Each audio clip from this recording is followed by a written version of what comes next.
अस्सलामुअलैकुम। Straight talk में खुश आमदीद। आपके साथ मैं हूँ आयशा बख्श। इलेक्शन की तारीख का ऐलान होते ही सियासी जमातें मुतहर्रिक हो गई हैं। कहीं प्रेस कॉन्फ्रेंसेज में लेवल प्लेइंग फील्ड न होने के शिकवे हैं तो कहीं इंतखाबी मुहिम के बाकायदा आगाज की गहमा गहमी। मुस्लिम लीग नून के कायद नवाज शरीफ ने 4 साल बाद पार्टी ऑफिस में सियासी मसरूफियात का आगाज करते हुए कहा है कि पाकिस्तान को एशियन टाइगर बनाएंगे। तरक्की का सफर जहां से रुका वहीं से शुरू करेंगे। नवाज शरीफ इंतखाबी मुहिम के लिए 4 सूबों का दौरा करेंगे, जिसका आगाज आइंदा हफ्ते मानसहरा जलसे से होगा। मुल्क में जमहूरी निज़ाम की मजबूती और माशी मसाइल के हल के लिए नवाज शरीफ ने मुल्क की सियासी क़यादत से मुशावरत का भी फैसला किया है। साबिक सदर आसिफ जरदारी और साबिक वज़ीर आज़म नवाज शरीफ के दरमियान भी राब्ता हुआ है और कल MQM की नवाज शरीफ से मुलाकात भी मुतवक्के है, जो इसी सारे सिलसिले की कड़ी है। ज़राए के मुताबिक पार्टी के सीनियर रहनुमाओं ने नवाज शरीफ को पाकिस्तान तहरीक इंसाफ के वफ्द को भी मदऊ करने की तजवीज़ दी है। 21 अक्टूबर नवाज शरीफ की वापसी के बाद से ही मुल्क के सियासी और सहाफती हलकों में नवाज शरीफ की डील की बाज़ गश्त सुनाई दे रही थी, जिस पर आज ख्वाजा साद रफीक ने कहा कि नवाज शरीफ की डील का तासुर दुरुस्त नहीं, कोई डील नहीं है। 2018 में हमारे हाथ बंधे हुए थे, अब किसी के हाथ बंधे नहीं होने चाहिए। सबको इंतखाबात में बराबर का मौका मिलना चाहिए। सबका इंतखाबी निशान बैलेट पेपर पर होना चाहिए। नून लीग के मुताबिक मौजूदा माशी और सियासी मसाइल के हल के लिए तमाम स्टेक होल्डर्स को इकट्ठा होना पड़ेगा। लेवल प्लेइंग फील्ड का रोना ना रोएं, बल्कि फील्ड में आएं और इलेक्शन लड़ें। उधर साबिक वजीर खजाना इसहाक डार के मुताबिक नून लीग इलेक्शन जीती तो नवाज शरीफ ही वजीर आजम बनेंगे। इंशाअल्लाह इस दफा नवाज शरीफ का फौज से कोई झगड़ा नहीं होगा। नवाज शरीफ झगड़ा नहीं करते, उनके खिलाफ साजिश होती है। नवाज शरीफ 3 दफा वजारत उज़्मा की कुर्सी पर बरा जमान हुए, मगर तीनों बार ही वक्त से पहले रुखसत कर दिए गए और अब एक बार फिर नून लीग की तरफ से वजारत उज़्मा के उम्मीदवार हैं। नवाज शरीफ चौथी बार वज़ीर आज़म हाउस की राहदारियों में पहुंचेंगे या नहीं, और अगर पहुंचेंगे तो किस ताकत और इख्तियार के साथ, इसके लिए हमें 8 फरवरी तक का इंतजार करना पड़ेगा। मगर इसहाक डार ने जो कुछ कहा उस पर गुफ्तगू करेंगे। पैनल में हमारे साथ हैं हसन निसार, अबसार आलम, शहजाद चौधरी और जैगम खान। आप चारों का बहुत शुक्रिया। प्रोग्राम का पहला सवाल, इंशाअल्लाह इस दफा नवाज शरीफ का फौज से कोई झगड़ा नहीं होगा। नवाज शरीफ झगड़ा नहीं करते, उनके खिलाफ साजिश होती है। इसहाक डार, क्या साबिक वजीर खजाना दुरुस्त कह रहे हैं? हसन निसार साहब साबिक वजीर खजाना हैं, बड़े क्लोज एड हैं नवाज शरीफ के, हमेशा साथ साथ रहे हैं। ये जो उन्होंने बात कही है, 3 बार नवाज शरीफ वजारत उज़्मा तक गए, वो कहते हैं झगड़ा उनका नहीं होता बल्कि साजिश होती है। दुरुस्त राय है उनकी? नहीं, आपने बड़ी डंडी मारी है। क्लोज एड क्या होना है, समधी है वो, और बहरहाल उसकी तफसीलात को छोड़ें आप। तो ये क्लोज एड वगैरह क्या है, ये रिश्तेदारों का एक इज्तिमा है। ये पूरी की पूरी जो नून लीग है, सिवाय चंद दिनों क्लोज डोर मीटिंग हो रही है। मैं अखबार में पढ़ के मेरा हादसा ही निकल गया। मैं क्या, अच्छा कौन, शहबाज, उनका फर्जंद, बेटी, समधी, दिस वाज द मीटिंग। अंदाजा लगाओ यार, ये परचून की दुकान है पाकिस्तान। एनीवे, इसहाक डार नामी जो आदमी है, अलमारूफ समधी, उसने पहले कौन सा सच बोला है आज तक, मुझे ये बताएं। आंखें दिखाऊंगा, IMF ब्लफ, ये टोटल अंदरून शहर। अच्छा, वैसे भी कुछ लोगों ने चापलूसी जो है हमारे ख़ास तौर पे सियासत में, ये इसका अल्टीमेट है। तो क्या ये खिलाफ साजिश होती है? तू केड़ा की चीज़ है तुम? मैं तो, अच्छा हम मुसलमानों ख़ास तौर पे जो इंडियन इस्लाम है तो बहुत कमाल का है, हर चीज़ में साजिश। कोई एक गुनाह, कोई एक जुर्म, कोई एक नाअहली पूरी तारीख में मुझे बताएं, गज़नवियों गौरियों से लेके आज तक। और माचिस की डिबिया जितना इंग्लैंड तो मैं रोल के रख गया, वो अंग्रेज ने साजिश, तो तुम कर लो। साजिश में और स्ट्रेटजी में बड़ी थिन लाइन है आशा। अगर इफ आई लाइक यू, मैं कहूंगा कि भाई बहुत ज़हीन है। If I don't like you, मैं कहूंगा वो साजिशी है। फजूल घटिया लोग साजिश की उसके खिलाफ। अब देखो बात सुनो, पिछली टर्म में ये सारी दुनिया फिरता रहा है, इंग्लैंड के फेरे, ये वो भूखे नंगे लोग, उनकी कॉस्ट पे यशियाँ और ये और वो पर्चियाँ पढ़ने वाला। इसके खिलाफ क्या साजिश करनी किसे? इसके खिलाफ एक साजिश हुई जो ज़ियाउल हक ने की। और वो इनडायरेक्टली कौम के खिलाफ थी। इसाक डार वैसे भी आते सरों के साथ जाती हैं। रसूल पाक को एक बंदे ने आपने फरमाया कि अगर मुझे क्रेडिबल बंदा कहे ओहद हिल गया अपनी जगह से तो मैं मान लूंगा।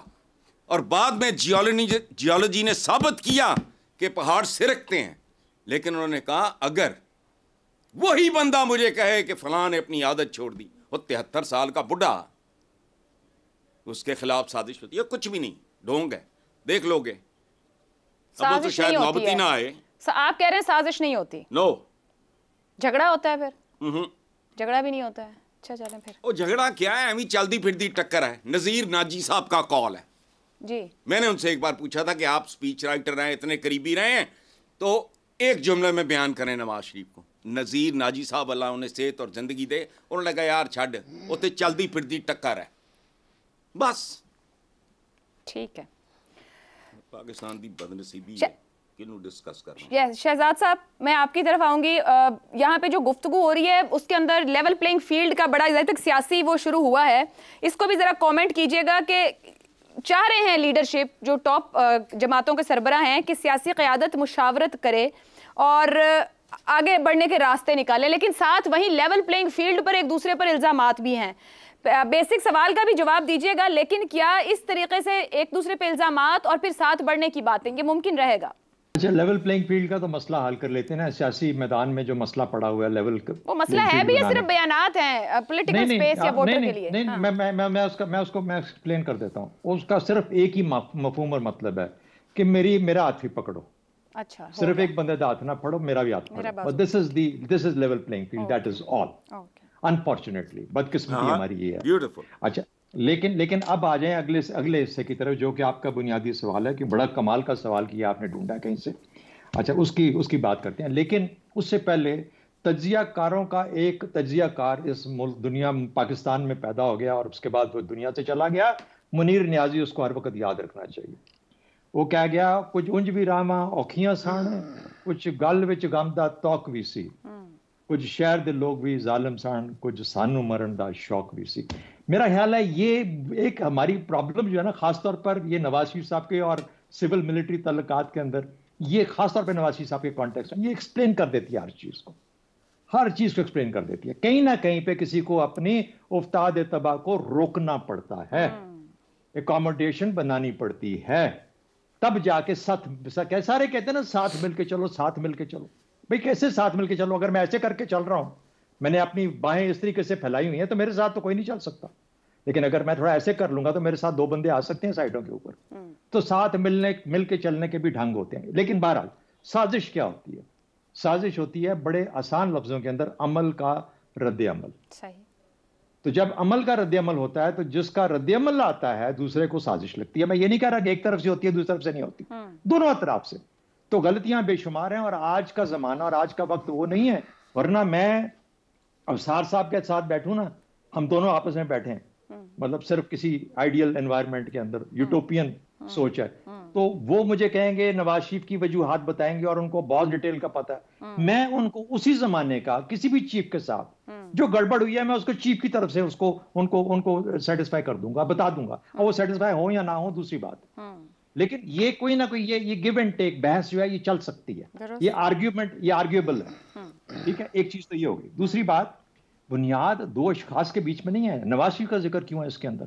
असल में जब आप सिविल मिलिट्री सुप्रीमेसी या सिविल मिलिट्री डिस्कॉर्ड की बात करते हो, तो आप तो सिविलियन निजाम को हावी होना है मिलिट्री निजाम के ऊपर। नवाज शरीफ को चीफ ऑफ आर्मी स्टाफ के ऊपर हावी नहीं होना। जब Nawaz Sharif chief of army staff या आर्मी चीफ नवाज शरीफ के ऊपर हावी होने की कोशिश करेगा तो ये दो अशखास का मामला आ जाएगा। जब दो शख्सों का मामला आएगा तो अनाएं और अना की नजा जो है वो हमारे पूरे निजाम के ऊपर गिर जाती है। तो इन लोगों को अपनी अनाओं को काबू करना पड़ेगा। आप उस लेवल पे बैठे हैं जहां पर आप अपनी अनाओं को मार के रखेंगे इस मुल्क की खातिर। आपने सिविलियन निजाम को मौका देना है ऊपर आने का। उसके लिए सिविलियन निजाम को बहुत अच्छा काम करना पड़ेगा, बेहतरीन काम करना पड़ेगा, ताकि कोई दूसरा निजाम, चाहे वो जुडिशियल है, चाहे मिलिट्री है, चाहे एस्टेब्लिशमेंट है, वो आपके ऊपर हावी नजर ना आए। दूसरी बात, मतलब ये हर एक की अपनी अपनी मिजाज भी होता है। ये जो था ना, रिटायरमेंट के बाद जब मुशर्रफ साहब चले गए, एक तो जो कारगिल का मसला हुआ वो तो अपनी जगह पे कायम है, और उसकी वजह से इन दोनों के बीच में बहुत सीरियस मसाइल आए, और जहां पर थोड़ा सा लिहाज कर गए मेरी नज़र के अंदर नवाज शरीफ साहब। लेकिन बहरहाल जब वक्त था वो काम ना किया। उसके बाद जब ऐसे वक्त में किया जाके आगे जाके जब किसी ने 2-4 लोगों ने कान में बोला कि मियां साहब तुसी इसने ज्यादती की थी आपके साथ, आपको हटाया था, कूल लेके आया था, उन साढ़े हाथे चे मुकदमा करो और फिट करके रखते।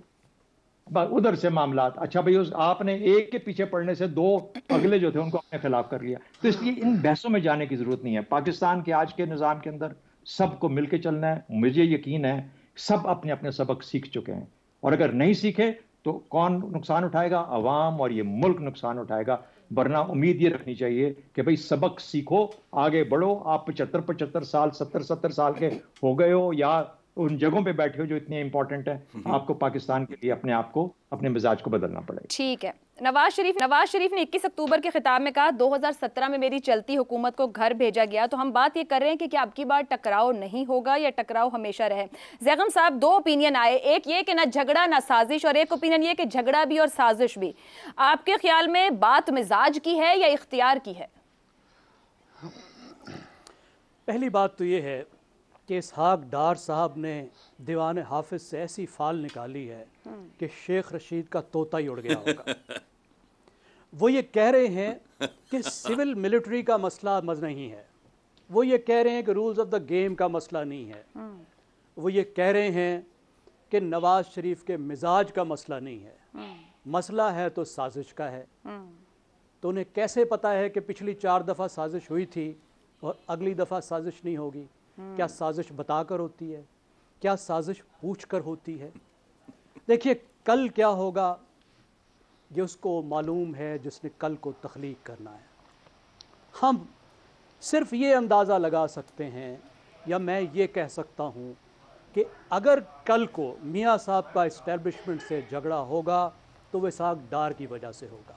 अच्छा, मियाँ साहब इसहाक डार पे कंप्रोमाइज़ नहीं करेंगे और इस्टेब्लिशमेंट मईशत पे कंप्रोमाइज़ नहीं करेगी। लेकिन मियाँ साहब इस बार पूरी कोशिश करेंगे कि उनका इस्टेब्लिशमेंट के साथ कोई मामला ना हो। वो पूरी फर्माबरदारी करेंगे और उसकी 3 वजूहात हैं। पहली वजह यह है कि इस वक्त मियाँ साहब खुद एक प्रोजेक्ट हैं। इस वक्त उनकी फलाह दारैन उस स्क्रिप्ट पर चलने इस में वक्त है। से क्या मुराद है? क्या ये पहली बार है? पहली बार नहीं है, पिछली बातों में हम नहीं जा रहे, लेकिन अभी जो इस वक्त जो कुछ हो रहा है, कल कोई और प्रोजेक्ट था, आज कोई और प्रोजेक्ट है, कल कोई और स्क्रिप्ट था, आज कोई और स्क्रिप्ट है। मतलब आप ये कह रहे हैं कल के स्क्रिप्ट में झगड़े की गुंजाइश या साजिश की थी, मगर आज के स्क्रिप्ट में अब झगड़े और साजिश की गुंजाइश नहीं है। देखिए, इस वक्त तो वो इस वक्त के प्रोजेक्ट के हीरो हैं ना, जिसको अंग्रेजी में प्रोटेगनिस्ट कहते हैं।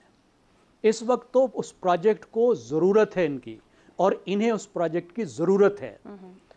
इन्हें स्क्रिप्ट की ज़रूरत है जिस स्क्रिप्ट के तहत वो आए हैं और जिस स्क्रिप्ट के वजह से उनको आगे हुकूमत मिलनी है। ये तो पहली रीज़न है। दूसरी रीज़न ये है कि वो इस बार कंप्रोमाइज्ड होंगे। इस बार वो कमज़ोर एक शक्ल में आए हैं। वो इस वजह से नहीं हुकूमत में आएंगे कि उनका मद्दे मुकाबिल जो है वो उनसे लड़ने की सकत नहीं रखता था। वो इस वजह से हुकूमत में आएंगे कि उनका मद्दे मुकाबिल बेवकूफ़ था। अगर मैं सही याद कर रहा हूँ, हसन निसार साहब मेरी तस्हीह कर सकते हैं, उन्होंने एक दफ़ा कहा था इस प्रोग्राम में कि उन्हें ऐसा महसूस होता है कि इमरान ख़ान के अंदर एक ख़ुदकुशी की ख्वाहिश है। तो अगर किसी का निकाह इस वजह से हो कि दुल्हा ने खुदकुशी कर ली, तो फिर उस शादी की क्या नौयत होगी, ये आप अंदाज़ा लगा सकते हैं। और एक तीसरी रीज़न है। तीसरी रीज़न ये है कि ये वक्त है विरासतें बांटने का। ट्रू। मौरूसी निज़ाम में जब विरासत ट्रांसफ़र की जाती है तो वो सल्तनत का, तख्त-ओ-ताज का, हुकूमत का, डायनेस्टी का कमज़ोर तरीन लम्हा होता है। बिल्कुल सही। अब मज़ीद वक्त नहीं है। इन 5 सालों में मियाँ साहब ने मरियम बीबी की ताजपोशी करनी है, और एक नहीं मुस्लिम लीग नवाज में 100 ताजपोशियां मुंतजर हैं। हर लीडर हमारी उम्र का है, हमसे भी 5-10 साल बड़ा है। सब ने अपनी औलाद को ताज व तख्त सपुर्द करना है और ये मौका नहीं है कि झगड़ा किया जाए, डायनेस्टी खतरे में पड़ जाएगी। तो मैं नहीं समझता कि इस वक्त मुस्लिम लीग नवाज की तरफ से कोई झगड़ा किया जाएगा, कोई रिस्क लिया जाएगा। लेकिन फिर भी मैंने आपसे अर्ज़ किया कि जो कल आना है उसको कल बनाने वाला जानता है। ठीक हो गया। अब सार साहब गुफ्तगू आप सुन रहे हैं, ज़ैगम साहब कह रहे हैं कि अब कोई झगड़ा और कुछ इसकी अफोर्डेबिलिटी नहीं रहेगी। इसका मतलब है स्मूथ मामलात हैं जो वो कंक्लूड जहां पर कर रहे हैं। तो फिर वजीर खजाना, साबिक वजीर खजाना इसहाक डार दुरुस्त कह रहे हैं जो कह रहे हैं। देखिए, आपका जो सवाल है ना वो माजी के मुतालिक है और यहाँ जितनी बात हुई है वो मुस्तकबिल के बारे में हुई सर, मेरे सवाल का माजरत के साथ अब साहब पहला हिस्सा इंशाल्लाह इस दफा झगड़ा नहीं होगा। मतलब अब जब वो इलेक्ट होंगे, मैंने दीगर उनके लोगों के भी बयान रखे, वो आने वाले वक्त की बात करें कि चौथी बार वजीर आजम बनेंगे और मामलात खराब नहीं होंगे। वही ना, मैंने आपका सवाल पढ़ा है, सुना भी है जी। मैं ये कह रहा हूँ कि यहाँ बात जितनी हुई है ना वो मुस्तकबिल की हुई है आपके सवाल के जवाब में। तो मैं मुस्तकबिल के बारे में पेशीन गोई ना कभी पहले की है ना भी कर सकता हूँ। और कि सबक किसने सीखा है किसने नहीं सीखा ये आने वाला वक्त बताएगा। अभी से कुछ प्रेडिक्ट नहीं किया जा सकता क्योंकि मेरा पर्सपेक्टिव थोड़ा सा मुख्तलिफ है। और मैं ये समझता हूँ कि झगड़ा जब भी होता है ना वो एक तरफ से नहीं होता। और अवाम पाकिस्तान की कोई इतनी बेवकूफ़ नहीं है कि वो एक शख्स को 3 दफ़ा वज़ीर आज़म बना दे जो झगड़ालू हो, जो हर वक्त हर किसी से झगड़ा ही करता रहता है और फिर भी उसे वो वज़ीर आज़म बनाया जाए। या तो फिर हमारी अवाम ही ऐसी है, हमारी कौम ही ऐसी है, तो फिर तो किसी से शिकायत करने की ज़रूरत ही नहीं है। तो जो कुछ चीज़ें हुई ना, मैं आपको 2 वाक़यात जो है वो बताना चाह रहा हूँ, हकायक जो हैं उससे आप अंदाज़ा लगा लीजिएगा, आपके सवाल का जवाब मिल जाएगा। जो सिविल मिलिट्री ताल्लुकात की बात हुई, असल झगड़ा वो है, सिविल मिलिट्री इम्बैलेंस है। सिविल मिलिट्री ताल्लुकात ठीक नहीं है पाकिस्तान में। ये ऐसी हकीकत है जिससे इनकार मुश्किल है और जो इनकार करेगा वो सूरज को चिराग दिखाएगा। तो ये सिविल मिलिट्री जो ट्रस्ट डेफिसिट है, जब तक ये ख़त्म नहीं होता और जब तक सिविलियन को उनकी जायज़ आइनी स्पेस नहीं मिलती, वो परफॉर्म बुरा करें या अच्छा करें, क्योंकि मिलिट्री स्पेस में सिविलियन मुदाखलत नहीं करते, चाहे वो परफॉर्म अच्छा करें या बुरा करें। इसी तरह सिविलियन स्पेस जो है ना उसका फैसला अवाम ने वोट से करना है अगले इलेक्शन में कि इन्होंने अच्छा परफॉर्म किया या बुरा किया है। इसलिए उनको उनकी स्पेस मिलनी चाहिए, उसमें वो काम करें और करके दिखाएं और अवाम फैसला करें 5 साल बाद कि इन्होंने ठीक किया या गलत किया। और जो परवेज मुशर्रफ वाली बात से जिससे झगड़ा हुआ ना, वो झगड़ा खत्म हो गया था। वो झगड़ा उस वक्त खत्म हो गया था जब परवेज मुशर्रफ इस मुल्क से चले गए। उसके बाद झगड़ा क्या हुआ, और यही वो हमारी फिक्री बदयानती है। वो झगड़ा किस बात पे शुरू हुआ था? वो झगड़ा हुआ था राहील शरीफ की एक्सटेंशन पे। और ज़हीरुल इस्लाम ने जो कॉल सुनवाई थी नवाज शरीफ ने, जिसका जिक्र मुशाहिदुल्लाह खान ने किया था और फिर वजारत से हाथ धोए थे कि राहील शरीफ और नवाज शरीफ की मीटिंग हो रही थी जिसमें ज़हीरुल इस्लाम की कॉल सुनवाई गई राहील शरीफ को, जिसमें ये जो बात कर रहे हैं साजिश थी या झगड़ा था या जो भी था, जो भी इसको आप नाम दे लें, उस पर ज़हीरुल इस्लाम साहब अपनी विजडम अपने अकल के मोती बखेर रहे थे। तो राहील शरीफ ने बुलाया ज़हीरुल इस्लाम को और पूछा ये आपकी आवाज़ है? तो ज़हीरुल इस्लाम ने कहा हाँ मेरी आवाज़ है। तो राहील शरीफ ने पूछा क्या ये मैंने आपको कहा था? उन्होंने कहा नहीं आपने नहीं कहा था। उन्होंने कहा ठीक है आप जा सकते हैं। ये वाकया मुशाहिदुल्लाह ने BBC को बताया। आज तक उसकी डिनाइल नहीं आई। मुशाहिदुल्लाह घर चले गए और फिर अब्दुल्ला के पास चले गए। एक वाकया ये है। दूसरे वाकये का मैं नहीं शाहिद हूँ कि नवाज शरीफ साहब से मैं मिलने गया उनके ऑफिस, प्राइम मिनिस्टर ऑफिस। उन्होंने मुझे कहा कि बल्कि मैंने पूछा उनसे कि आपसे राहील शरीफ मिलने आए थे आज, क्या उस पर बातचीत हुई है? अब आप अंदाज़ा लगा लें कि इसको झगड़ा कहें, साजिश कहें, खौफ कहें, जो मर्जी एहतियात कह लें। ना उन्होंने राहील शरीफ को पिछली बात पे सैक किया, ना ज़हीरुल इस्लाम को सैक किया। मुझे उन्होंने एक कागज़ पे लिखा लफ्ज़ एक्सटेंशन, और वो कागज़ मेरे सामने यूं कर दिया, यूं करके उस पर एक्सटेंशन लिखा और उसको यूं मेरे सामने कर दिया, कहते और इशारे से मुझे कहा कि 3 साल मांग रहे थे। मतलब ये था 3 साल मांग रहे थे, फिर 2 साल मांग रहे थे, वो भी नहीं मैंने इनकार किया तो 1 साल मांग रहे थे और कह रहे थे 1 साल हो। तो ये 2 इश्यूज चल रहे थे उस वक्त, पनामा का और डॉन लीक्स का, उनका दोनों ख़त्म हो जाएंगे। अच्छा। अब आप मुझे बता दें ये साजिश है, ये झगड़ा है, ये सिविल मिलिट्री टेंशन है, ये ज़ाती मफाद है, ये सिर्फ नवाज शरीफ का कसूर है, ये सिर्फ इमरान खान का कसूर है, ये सिर्फ सिविलियंस का कसूर है। आप इस पे फैसला कर दें कि ये क्या था। ठीक। और फिर नहीं हुई एक्सटेंशन, और फिर वो 57 ममालिक के सरबराह बन के चले गए फौज के, और आज वो गजा आज़ाद करवाने के लिए बस तकरीबन सवार होने वाले हैं अपनी बख्तरबंद गाड़ी में। ठीक है जी, बड़ा ये है दूसरी तरफ की हकायक। दोनों तरफ के हकायक हमारे सामने हैं, लेकिन यहाँ जो सिविल मिलिट्री इम्बैलेंस और ट्रस्ट डेफिसिट की बात की गई है, तो आइन के मुताबिक अगर अपने अपने दायरों में किरदार अदा किए जाएं तो यकीनी तौर पर मसाइल के हल भी हों, ना साजिश रहे, ना झगड़ा रहे, और आगे बढ़ने के रास्ते भी मिले। मगर क्या बढ़ पाएंगे या नहीं, इसी पर गुफ्तगू होगी एक ब्रेक के बाद। प्रोग्राम में एक बार फिर खुशामदीद। मौजूदा सियासी सूरत हाल और अदम इस्तेहकाम को ठंडा करने के लिए स्पीकर कौमी असम्बली राजा परवेज अशरफ ने फैजाबाद धरने और माजी को भुलाकर आगे बढ़ने की तजवीज़ दी है। एक इंटरव्यू में राजा परवेज अशरफ का कहना था कि सियासी जमातों को नए सोशल कॉन्ट्रैक्ट और डायलॉग करने की ज़रूरत है। उनका कहना था कि हमने माजी में ही चलना है या मुस्तकबिल भी कोई चीज़ है जिसमें कदम रखना है। मशवरा करें, बिठाएं सबको, कोई डायलॉग ओपन तो करो। ये वतीरा ठीक नहीं है कि हर 2-3 साल के बाद आप गुजरे वक्त की पिटारी खोलकर बैठ जाते हैं। जिन कौमों ने तरक्की की है वो आगे देखने वाली कौमें होती हैं। इंतखाबात से मुताल्लिक एक सवाल के जवाब में स्पीकर कौमी असम्बली का कहना था कि इंतखाबात की तारीख का मामला सुप्रीम कोर्ट के बजाय सियासी जमातों को तय करना चाहिए था। ये पार्लिमानी काम है। पार्लिमान का वजूद इंतखाबात से बराह रास्त जुड़ा हुआ है। बस ये हमारी बदकिस्मती है, मगर अब हमें आगे बढ़ना है। उनका मजीद कहना था कि हमारे दुश्मन तो अब ये सब देखकर कह रहे हैं कि इनको छोड़ दो, ये खुद ही अपने आप को मार लेंगे। ये पहला मौका नहीं जब किसी सियासतदान ने डायलॉग करने की और माजी भुलाकर आगे बढ़ने की बात की हो। गुज़िश्ता रोज़ मिली अवामी पार्टी के चेयरमैन महमूद खान अचकज़ई ने भी मौजूदा हालात से निकलने के लिए गोलमेज कॉन्फ्रेंस बुलाने का मुतालबा किया। उन्होंने पीडीएम के दोस्तों को भी मशवरा दिया कि चेयरमैन पीटीआई से दुश्मनी में हद से आगे ना जाएं। बिलावल भुट्टो भी कई मौक़ों पर मिसाक़े जमहूरियत की बात कर चुके हैं। उन्होंने एक मरतबा फिर पीटीआई को मिसाक़े जमहूरियत का हिस्सा बनने की दावत दी।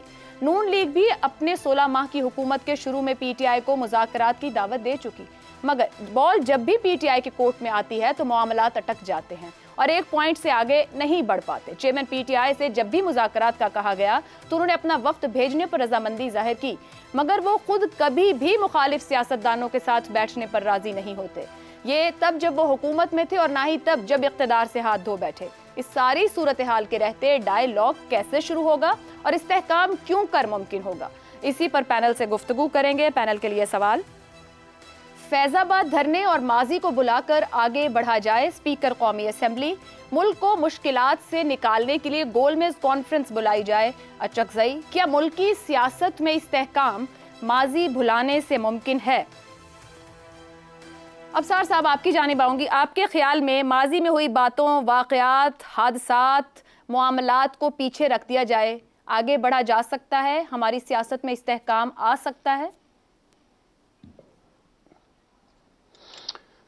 बिल्कुल आ सकता है, लेकिन जिस तरीके से राजा परवेज अशरफ साहब ने कहा है, मुझे उस पर अफसोस इस वजह से ज़्यादा है कि वो स्पीकर कौमी असम्बली हैं। वो एक आम सियासतदान होते, एक आम एमएनए होते तो खैर था। स्पीकर कौमी असम्बली एक आइनी पोजीशन है, पूरे कौम की जो नुमाइंदा असम्बली है उसके वो स्पीकर हैं, उसके कस्टोडियन हैं।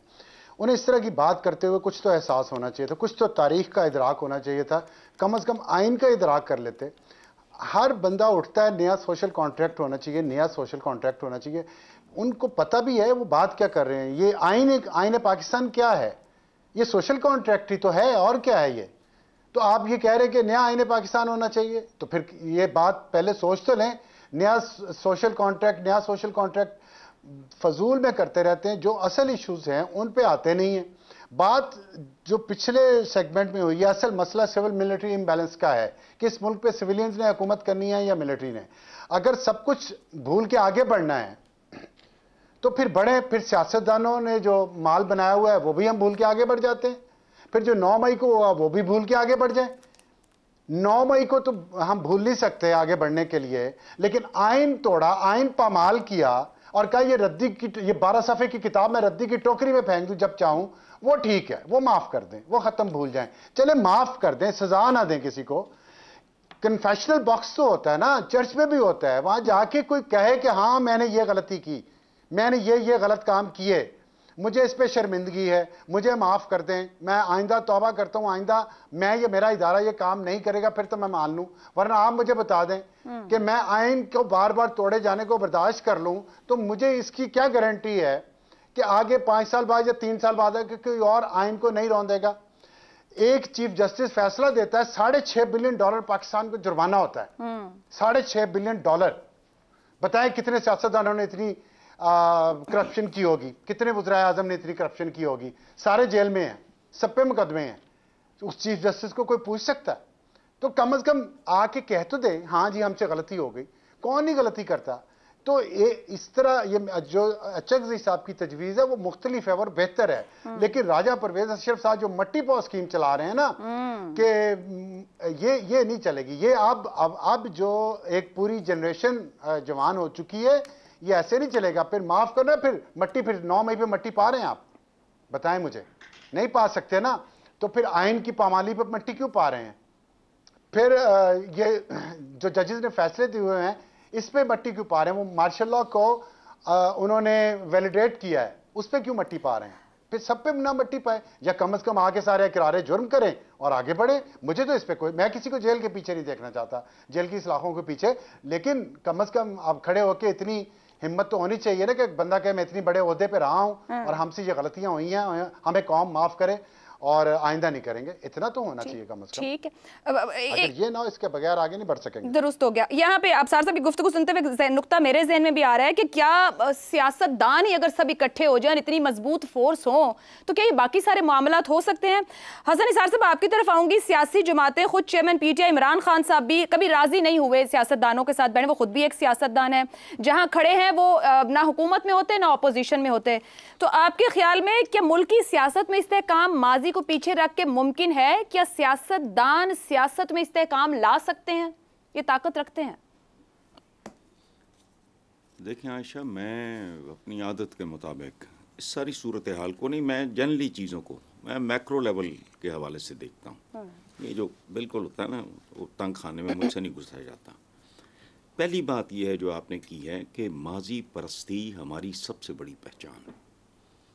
हम सदियों से एक ही तरह का रवैया, सदियों से, करबला इंतहा थी और उसके बाद इंतहाओं का सफ़र आज तक जारी है। पूरी आलम इस्लाम की तारीख उठा के देख लो, पहली बात। दूसरी बात यह कि इस्लामी जमहूरिया पाकिस्तान का जो माशरा है ना, माशरा है ही नहीं, ये जंगल भी नहीं है, क्योंकि जंगल के अपने कवानीन होते हैं। माशरा ये क्यों नहीं है? माशरा निकला है माश से। जिस इंसानी समाज में माशी इंसाफ नहीं होगा वो माशरा बन नहीं पाता। हम एक दूसरे के हासद हैं, दुश्मन हैं, क्रोध है, जहर है। 75 साल में सड़क अबूर करनी नहीं आई, देयर आर रीजंस। ये कौन एब्सोल्युटली कैरेक्टरलेस और डायरेक्शनलेस, पहली बात। अच्छा, हर शोबे में हमारे कचरा, जरूरत से ज्यादा कचरा होता है, कीमती से कीमती गाड़ी में भी होता है, लेकिन हमारे यहाँ कचरा बहुत ज्यादा है। और इससे भी बड़ी लानत ये कि सियासत जो फैसला कुन होती है किसी भी समाज में, वो सवाए नाअहली, बदकारी, लालच, खुदगर्जी के है ही कुछ नहीं। ना कोई विजन, ना डेप्थ, ना सब्र, ना जब्त, ना तवाजुन, ना लचक, इनमें से कोई एक चीज। अच्छा, the most hated community Pakistan में, आप जनरली जब लोग गुफ्तगू करते हैं, यार तू बड़ा सियासतदान ना बन, मतलब है चतर चलाकी ना। अच्छा, सो अगर कुछ लोग हैं राजा परवेज अशरफ जैसे, या चकज़ई साहब जैसे, जो भी इनका पूरा नाम है, जैसी पॉजिटिव मैच्योर सोच वाले लोग अगर हैं, तो दूसरा जो एलिमेंट है वो एक्लिप्स कर जाएगा इनको, और ये होने नहीं देंगे। चूंकि ये वो गंदी और गलीज मखलूक है कि इनकी अना मुल्क की बका और अवाम की फलाह से कहीं ज्यादा ऊंची है। और आखिरी बात, ये जो बात शहजाद साहब ने भी की अभी, ये फौज और फलाना, और तुमको रोल मॉडल हो, चोर हो, डकैत हो, अखरबा परवर हो, जो चंपू चमाट हुकूमतों में घुसा लेंगे, वो लुटमार करते जाएंगे, ये है वो है, क्या नाम क्या लेने, लंबी लिस्ट है, कौन लोग हैं ये? ठीक, आपका दिल ही नहीं करता इनकी इज्जत करने को। 40 साल से, मैं 45 साल से ये बहुत क्लोजली। सर तो वे फॉरवर्ड किया है फिर? वे फॉरवर्ड कुछ नहीं। मैं हमेशा कहता हूं, बद से बदतर हुए, बदतरीन का इंतजार करो। आपको बुनियादी इश्यूज का नहीं पता। मैंने कभी किसी हुक्मरान से, किसी सियासतदान से, अब ये मंशूर आ रहा है ना, क्या होगा? ये गंद का ढेर होगा, इसका आगा पीछे कुछ नहीं होना। पता ही नहीं इस मुल्क के बुनियादी मसाइल, उनसे वाकफियत ही नहीं है। इकोनॉमी खराब है, टोटल औकात है। ठीक है, ए नदी टोटल औकात है। I did my honours and masters in economics. Economics की बर्बादी बिला वजह नहीं होती, इसके पीछे रीजंस और होती हैं। ठीक है, चाइना हमारे बाद भूखे नंगे करोड़ों की आबादी, आगे निकल, सारा बुरा हाल। बांग्लादेश भी आगे निकल। ठीक हो गया, ठीक हो गया हसन साहब, बांग्लादेश भी निकल गया। लेकिन मैं कहता हूं छोड़ो इनको, देखो क्यों बर्बाद हुए तुम। तुम्हारी अखलाकी बर्बादी ने, इक्तिसादी बर्बादी शाही कोई नहीं, याद रखना। ठीक हो गया। ये आई मीन नीम खांदा से तो उठ के सारी बातें पीछे रह गई, अखलाकी। ठीक हो गया। 4 साल से चीख रहा हूं, 5 साल से कि अखलाकियात आपका बुनियादी मसला है, आपके पीएम से लेके प्रेसिडेंट तक। ठीक है जी, कोई बंदा दुरुस्त है, ऐसा नहीं है जिसका कोई कैरेक्टर हो। क्या हमने माजी में ही चलना है या मुस्तकबिल भी कोई चीज़ है जिसमें कदम रखना है? मशवरा करें, बिठाएं सबको, कोई डायलॉग तो ओपन करो। ये राजा परवेज अशरफ साहब जो मसले का हल बता रहे हैं शहजाद साहब, ये डायलॉग कौन ओपन करेगा? भरोसे का इतना फुकदान है, एक दूसरे के साथ बैठने को तैयार नहीं होते, इल्ज़ामात की बारिश रहती है। और ये जो हसन साहब अभी अखलाकियात की बात कर रहे हैं, तो फिर क्या हम ऐसी सारी बातों को बयान समझे, तकरीर समझे, नारा समझे, अच्छी बात समझे? सियासतदान मिलकर वो ताकत नहीं रखते? सियासतदान किस लिए सियासत करता है, वो इत्तेहाद क्यों नहीं उसमें नजर आता? अच्छा देखें, यहाँ पर हमारे मुल्क में ख़ास तौर पर, और हर एक अपना अपना सच है, हर कोई अपना अपना सच लेके सामने आ जाता है। बदकिस्मती से पूरा सच कोई भी नहीं बोलता, और मुकम्मल सच कभी सामने आने नहीं दिया जाता। एक ये, लेकिन मुझे अबसार साहब की ने जो कहा ना अभी इस सवाल के जवाब में, पहले जो हम सबसे पहले उन्होंने अभी इसको जो जवाब दिया इस सवाल का जो आप पूछ रही हैं, मैं मुकम्मल एग्री करता हूँ कि माजी को भुलाने का सवाल ही पैदा नहीं होता, और हमारी ज़रूरत है कि हम माजी को सामने रख के अपने रास्ते सीखें। अब मुझे बताइए कि जहाँ पर आज के दिन में नवाज शरीफ साहब और आसिफ जरदारी साहब की गुफ्तगू होती है और टीवी पे बताया जा रहा है कि दोनों ने फैसला किया है कि रियासत को बचाना। अब मुझे बताइए कि रियासत को बचाने वाला काम है कि सियासत बनाने वाला काम है? और सियासत बनाने वाला काम किस रास्ते के लिए है?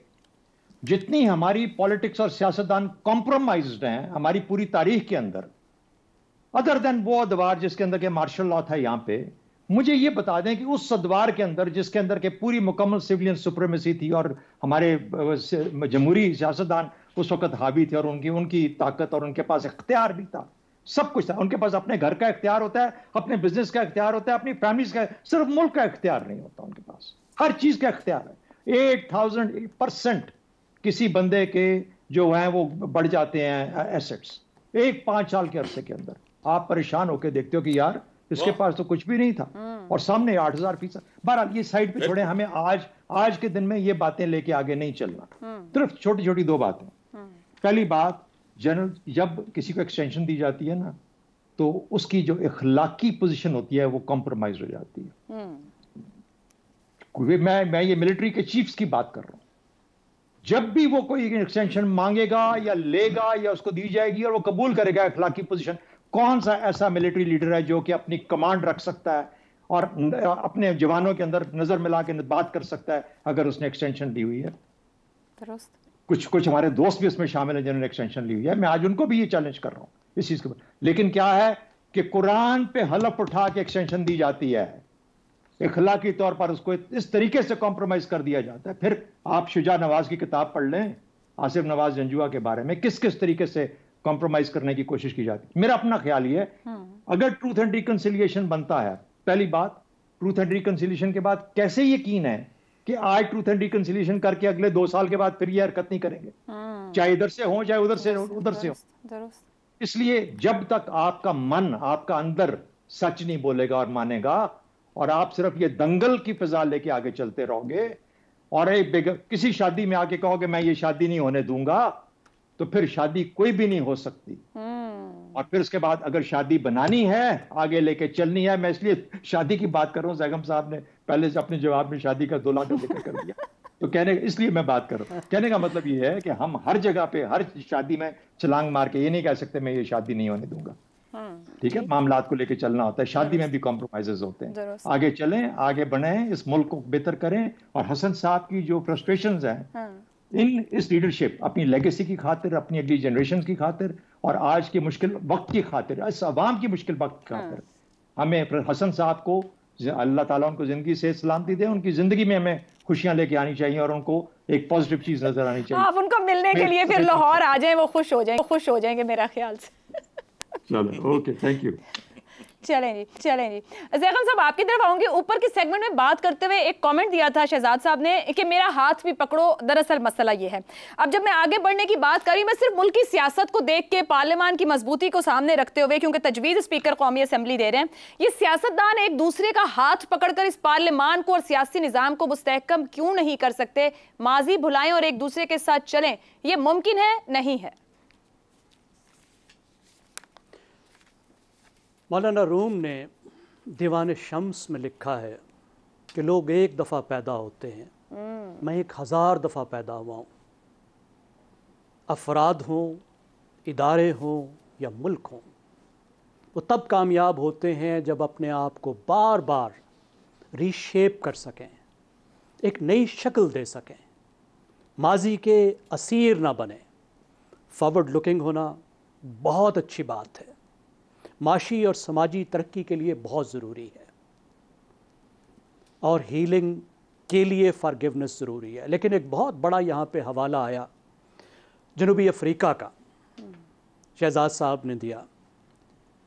बिशप टूटू ने, जिन्होंने ट्रूथ एंड रिकंसिलिएशन कमीशन का पूरा आइडिया बनाया और फिर ट्रूथ ऑफ रिकंसिलिएशन को लेकर चले, और उन्होंने इस पर किताब भी लिखी है, नो फ्यूचर विदाउट फॉरगिवनेस।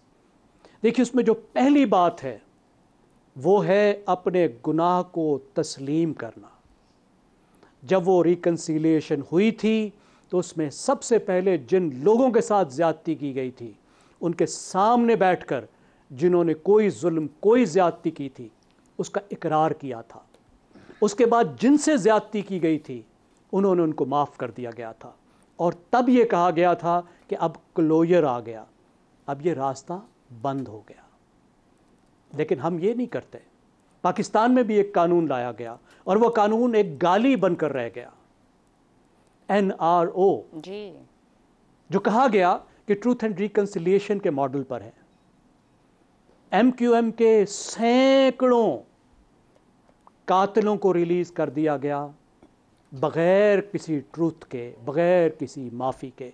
इसी तरह सियासतदानों के केस माफ़ किए गए, जो बाद में रिवर्स ज़रूर हो गया, लेकिन वो आइडिया एक फॉल्टी आइडिया था। देखिए, माजी से जो कौमें सबक नहीं सीखती वो अपनी गलतियों को दोहराती रहती हैं।